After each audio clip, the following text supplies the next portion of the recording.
And this final thing, I'm gonna end with this. And this is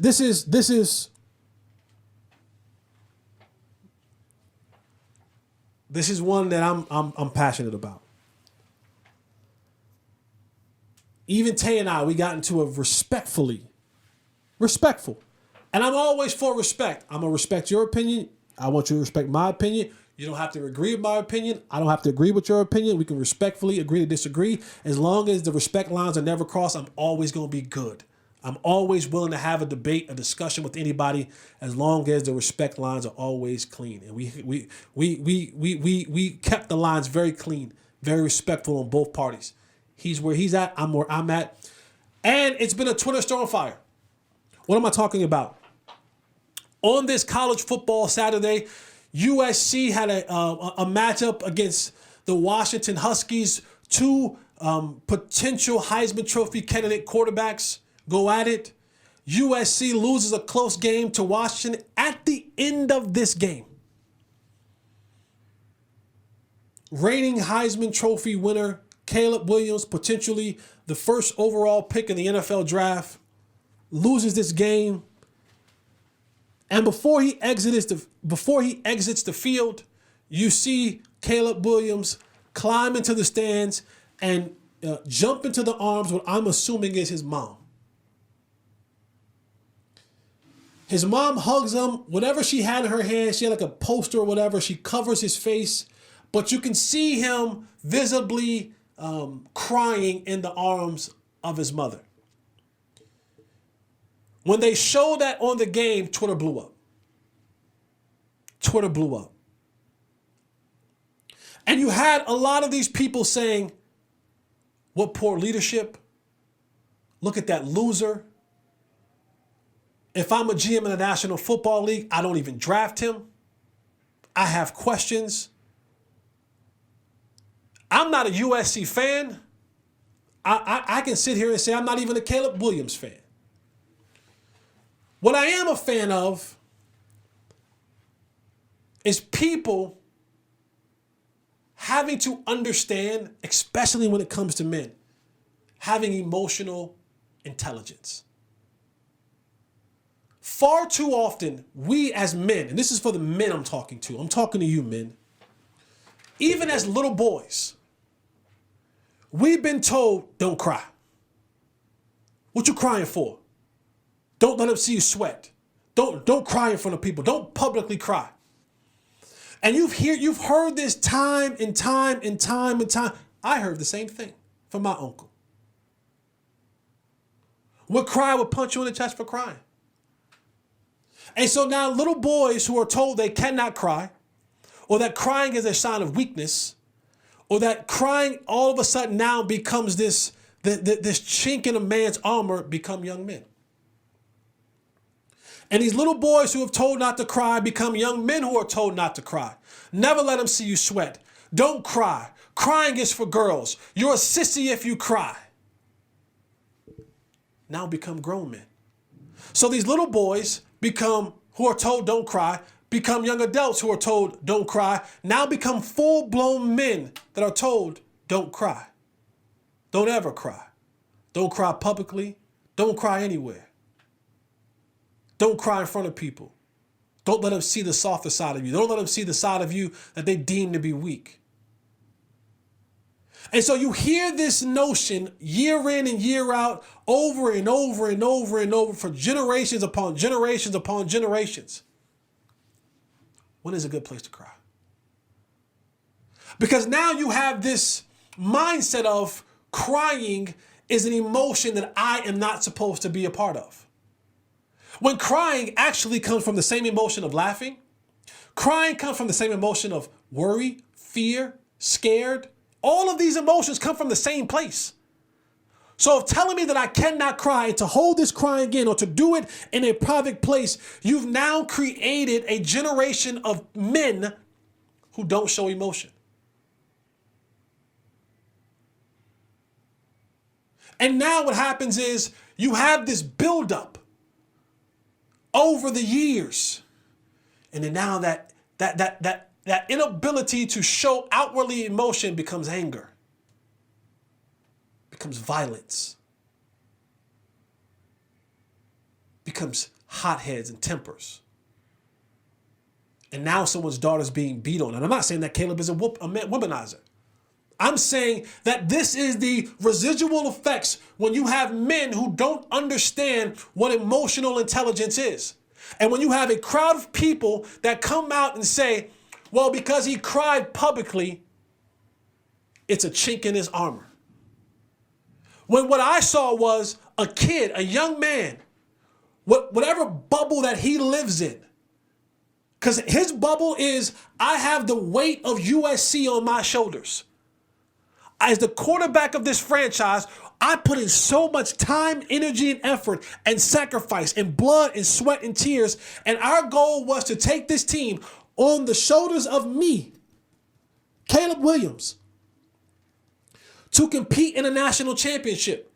I had all the notoriety. They had my jerseys in the stores. I had the NIL deals. I'm making a bunch of money. I'm the face of this franchise. At 20, 21 years old, still a child.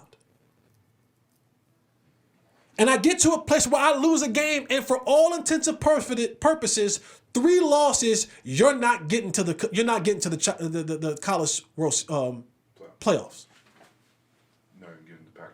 You ain't getting into the Pac-12 champ. It's done. My college career is inevitably done. And as I'm trying to embrace and take all this stuff in that it's coming at me right now, it's a rush coming at me right now, I look and I see the one person. And if you're like me, if you had a mom or a grandma, the one person that no matter what is happening in this world, I can sit in that person and I know that there's comfort and that there is solitude and there is love in that one person, and I see her. And I don't know if cameras are still on me because I'm not thinking about that. Game's over. I got all these emotions happening into me. I'm angry, I'm upset, I'm frustrated, I'm disappointed. I have all these emotions coming into this 21-year-old kid, and I see the one person who, no matter what, is going to love me. And so I go over to my mom just because I know that a hug can do something to me that I feel safe.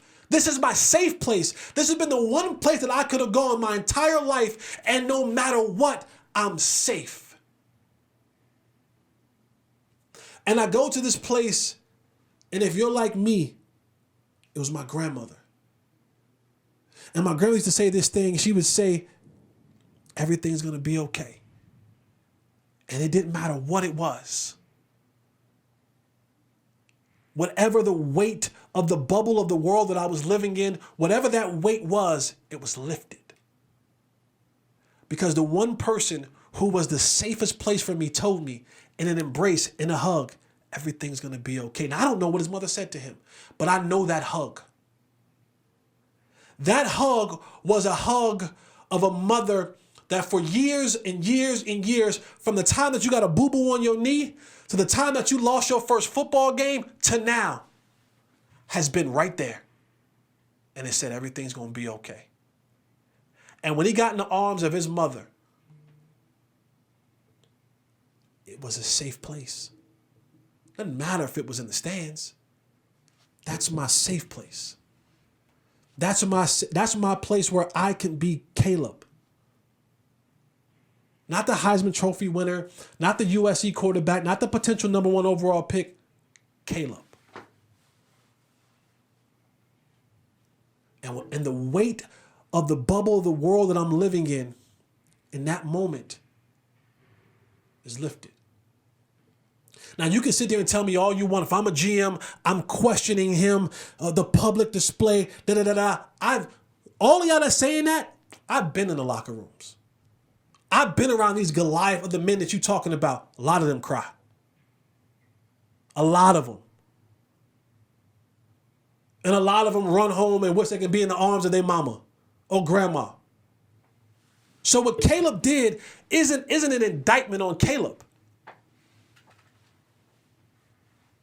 He didn't lose his skill set because he cried. I saw a kid that looked frustrated because he put in so much work and winning matters to him. and losing bothers him. I don't give a damn what the optics are. And I respectfully let anyone have their opinion. But this is wrong with men today. Is that we find ourselves in these places where, well, where can I express my emotions? Because if I cannot cry and I don't have the emotional intelligence to know that, you know what? Something is bothering me. Crying is actually healthy. It's an emotion that each and every one of us has been given from God. So if you can laugh, you can cry. And it's okay. We have too much of this this masculinity where men don't cry, and if you a cry, you a punk, and you this and you that. Says who? Says who? I saw Mike Tyson cry in public. Bet you won't call him a punk to his face. So when I see that kid have that emotional moment, it's crazy that we live in the world today, and I get it. Social media ain't real. But what's real is there are so many men who are sitting in prisons, who are dead, who are emotionally distant, who don't have a concept of what they are, because you build and you hold all that stuff in and then you break. Because you've never figured out a way to where can I express my emotions. I am here to tell you, men that are watching this, you can cry. Publicly. And it's okay.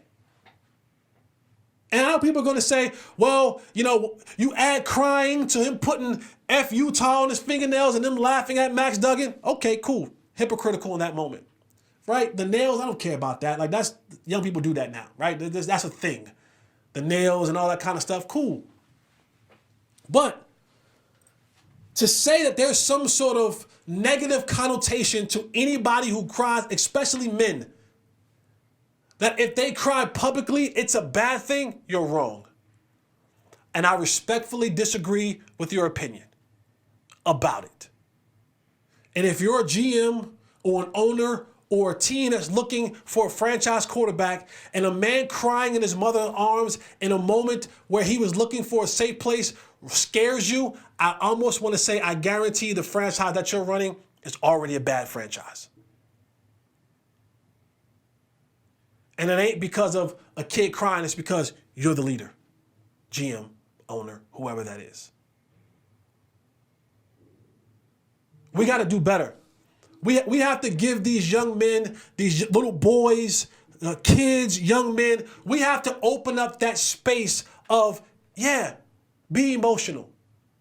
I ain't saying whine and be a brat all day, but if you're going through, what is wrong? There is something wrong. And it's okay to express that through tears. Let's kill the stigma of this negative thing when it comes to males crying. It's healthy. I promise you, if more men cried and more men understood, I'm not saying you have to be emotional, but if more men understood their emotions, it would be better for them to handle. But they keep everything so locked in and so tight, and then you get to a point, and then you just break.